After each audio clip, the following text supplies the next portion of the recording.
नमस्कार श्रोते हो, रेडिओ जयंतच्या आनंदी कट्ट्यावर मी अनुराधा आपण सर्वांचं मनपूर्वक स्वागत करते. श्रोते हो, आजच्या आनंदी कट्ट्यावर वंदना मिलिंद प्रचल यांनी मांडलेला एक फार छान विचार तुमच्यापर्यंत पोचवते. बघा, बरेचदा मला गृहीत धरलं जातं किंवा गरजेपुरतीच माझी आठवण असते, अशा प्रकारची वाक्य आपल्याला सतत ऐकू येत असतात ना. खरं तर कोणी मला गृहीत धरलं यापेक्षा मी स्वतःला गृहीत धरू दिलं हे वाक्य जास्त योग्य ठरतं. समोरच्या माणसाच्या हातात मी काय करायचं हे ठरवायची परवानगी मीच दिली आहे का, हा विचार होणं जास्त योग्य ठरेल अशा वेळी. बरं, विचार करा, लोक का बरं तुम्हाला गृहीत धरत असतील?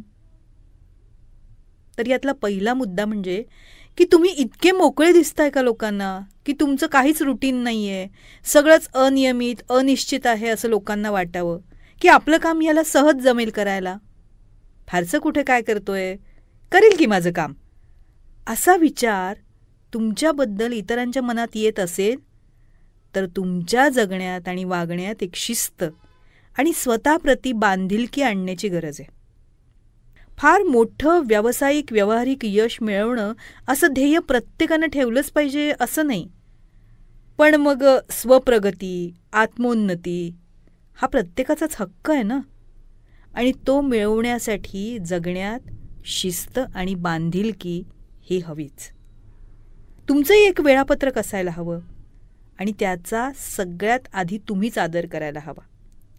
योग्य प्रकारे समोरच्याला न दुखावता तुम्ही तुमचं रुटीन त्यांच्यासमोर मांडायला हवं. आणि आता यातला दुसरा मुद्दा असा की तुम्ही जे काम करताय ते तुमच्यासाठी किती महत्त्वाचं आहे, तुमच्या नजरेत तुमचं काम काय आहे. कारण तुमच्या कामाला तुम्ही महत्त्व देत नसाल तर इतर कोणीही बांधील नाही त्याला महत्त्व द्यायला. माझं काम काय, कधी केलं तरी चालेल, माझ्या कामाचं काय, ते होतच राहील.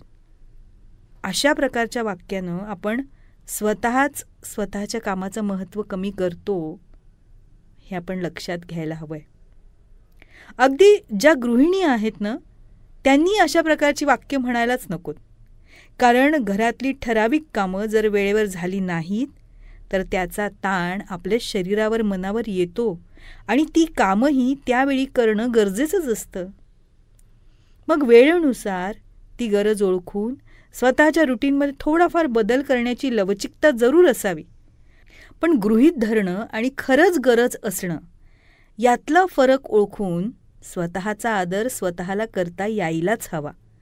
तर आपण इतरांना आपल्याला गृहीत धरता येण्यापासून थांबवू शकू. आणि मुख्य म्हणजे आपल्याला आतून जाणवायला हवं हे गृहीत धरणं. बस इतकंच. हे जाणवलं ना तर मग ते थांबवण्यासाठी निश्चितच आपण मनापासून प्रयत्न करू, हो ना.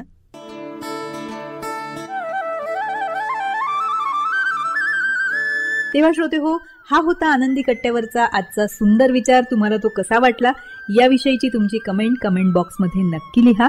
आणि त्याचबरोबर रेडिओ जयंतचे दर्जेदार कार्यक्रम ऐकण्यासाठी रेडिओ जयंत लाईक करा, शेअर करा आणि सबस्क्राईब करा.